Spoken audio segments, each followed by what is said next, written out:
Hi, I'm Mary Ev Harrington with Expert Village, and today I am planning a welcome home lunch for a cousin who recently moved, 6 months ago to France.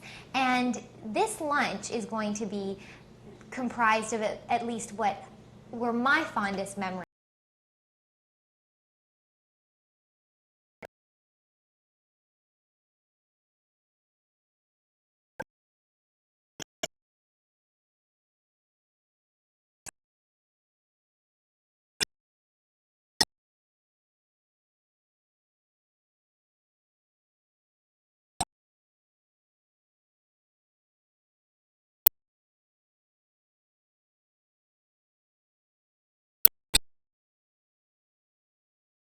Buckwheat crepe with egg and Emmental cheese and ham.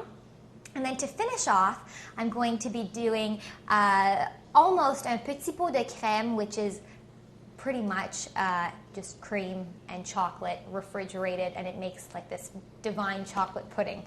So, sounds like a good lunch, huh? Let's get started.